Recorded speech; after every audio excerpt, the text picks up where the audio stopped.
Now I chose to use this product from Pettit for a few reasons. One, it's a fast cure fairing compound, so that I'll be able to lay this up, and I think you can start sanding it again in three hours, give or take. So I'll be able to lay this up, sand it back down before I leave today, and then lay up another coat so that hopefully tomorrow I can just do my final sanding and the shaping will be done. Also, no, you don't have to mix any fillers with it or additives or anything like that. It's right out of the can. It's a it's a perfect consistency. It doesn't shrink on you. It doesn't sag. So wherever you lay it up, whether it's overhead on this vertical surface, wherever, it stays put. And most importantly is that it is so easy to work with. Well, you'll see here in a minute, but it's almost like spreading like marshmallow fluff. It's just very light. It's not airy, so it's not porous, but it's just a very light consistency. It's easy to move around. You don't have to use a lot of pressure to get the shaping right, and it's just easy, which I'm guessing is why they called it easy fare. Now this product comes in a few different sizes. For the Rudder here, because it's a larger area, I'm going to be using the quart mixing sizes, but they also make it in a tube. And this is kind of a new thing that manufacturers have started to produce, just for ease of application and convenience. You don't have to buy a big tub just to use a little bit. You can just buy a cartridge, dispense what you need, cap it, and whatever's left, is you can let it sit there until the next time you need it. Now that I've gotten everything sanded down, I need to clean the surface, and for cleaning it, they recommend using their thinner. Which is a standard brushing thinner. That's another thing that I like about Pettit. They've got one thinner for brushing, and it's kind of a universal thinner cleaner. You use it on almost all of their products. And I'll probably give this, 2 or 3 wipe downs. I want to make sure that I'm not getting any streaking on here. Makes sense, right? I should say the paper towel that you use for that's saturated with this thinner. Make sure you don't just, crumple it all up and throw it in the garbage. Anything that's, petroleum-based, you need to make sure it dries before you actually throw it in the garbage, because anything that's petroleum, there is a risk that it could, if you have enough of it kind of piled up in a bunch, that it could spontaneously combust on you. So I usually just take mine, drape them over the side of the garbage, and within a few hours, they're perfectly dry, and then at that point, they're safe to throw away. So just remember that one. You don't need to be burning any projects down.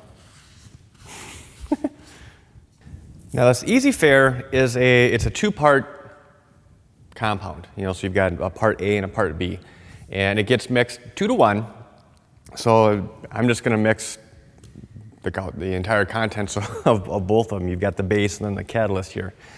Now this stuff it's an epoxy-based compound. So you can use this over top of any resin, whether it's polyester or vinyl ester resin or epoxy. The only catch, and it's not really a catch, it's just the nature of epoxy, is that once you use this stuff or any epoxy product, you cannot go back over top with a polyester resin or a vinyl ester resin. You can't gel coat it. Now the catalyst or the hardener for this Easy Fare is gray and the base was white. So when we're mixing these together, that color difference is going to help to show us when we have everything properly mixed, because you don't want to see any streaking between these two different compounds. So I believe that once it's mixed, we've got about 10 minutes of working time before it starts to kind of get a little stiff on you for trawling around. But for this size area, 10 minutes is going to be plenty of time. And so you want to make sure that you scrape the sides, scrape the bottom, make sure everything is very well mixed. There, everything looks very consistent. I don't see any streaking, so I think we're good to go.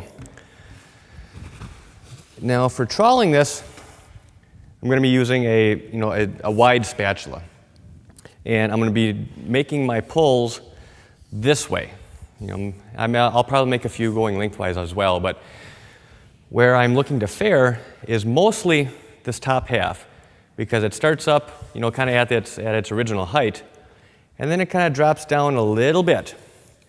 So if I were to just be making my pulls this way, I'm just going to follow that same contour. Whereas if I'm coming at it this way, I'm going to be bridging this gap and building up the low areas, which is exactly what I want.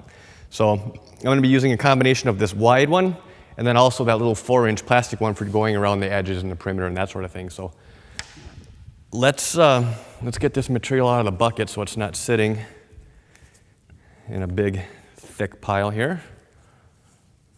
I'm actually kind of looking to lay this on thick because it sands so well.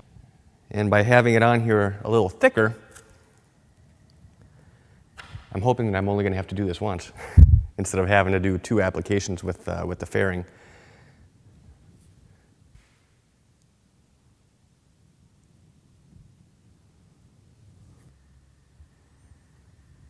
Man, this stuff spreads nice. Have I said that? This stuff spreads really nice. Well, it's been about 4 hours, and I think we are ready to start working this with the sander. Now, first thing I want to do is, because there are some little high peaks and points from when I was, troweling over the material. So the first thing I'm going to do is knock down these high points and clean up the edges. And then at that point, I'm just going to be making nice, even passes back and forth and up and down. So now the next thing I'm going to do is I'm going to be going over with what's called a longboard. And this is going to follow a natural shape or a contour of the rudder. And it'll basically shave off the high points, leave the low points, and kind of bring everything into proper shape. So nothing real technical. I'm going to keep it flat.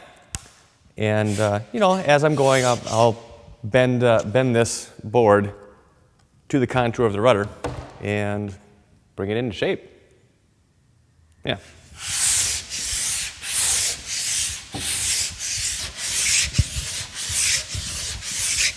Well, this actually turned out much better than I was anticipating. I guess sometimes it's just better to be lucky.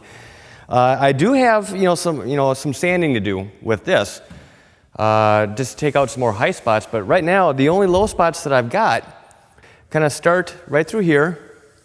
It's just mostly this bottom half, which would be the trailing edge of the rudder. So not bad, not bad. All I'll need to do then is work this middle a little more, and that should take care of all this. I do have some real low spots I'm not going to bother trying to sand out. I'll just come in and fill those after I get the main body of this rudder shaped in. But all in all, pretty darn happy with it.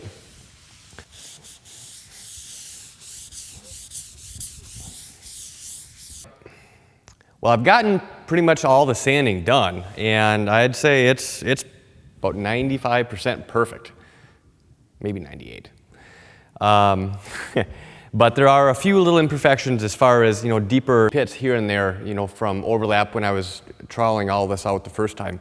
So I need to come back and fill this in, fill these low spots in, and rather than mixing up another big quart, which I'm not going to need all that much, these little tubes of the same products, it's the Easy Fair, this is going to be absolutely perfect.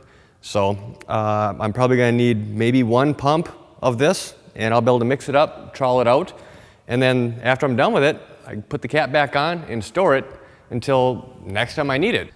Now for dispensing this product, all you need is just a standard run-of-the-mill caulking gun. And what I like to do after, first thing is you got to screw the cap off here and save this because you'll be able to reuse this.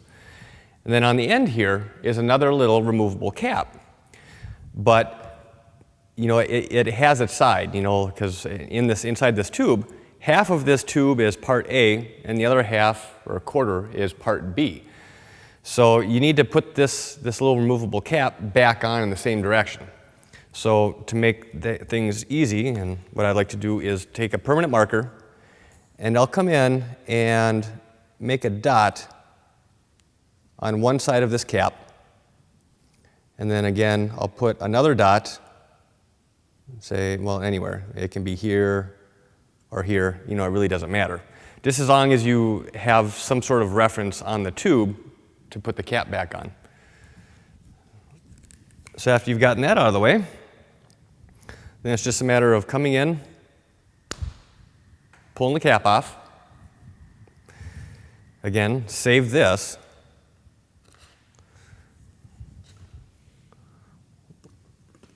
Load it into the caulking gun. And then now, the easy part. 1, 2, 3, maybe I'll do 4 pumps. And then take this cap,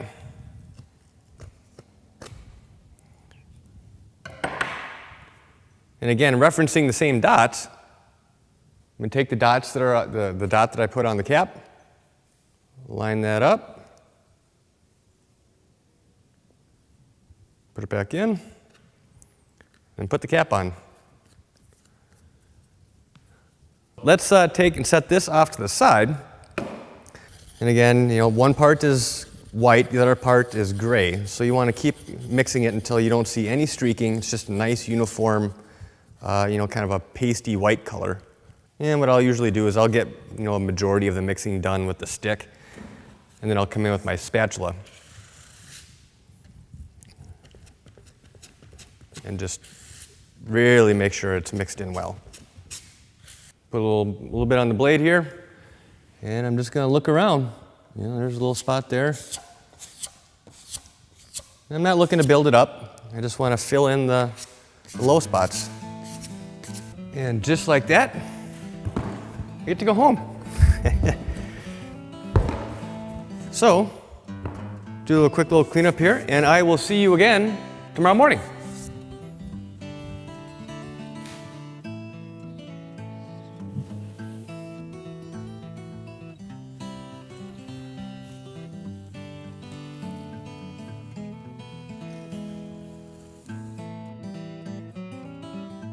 This has been a Boatworks Today production.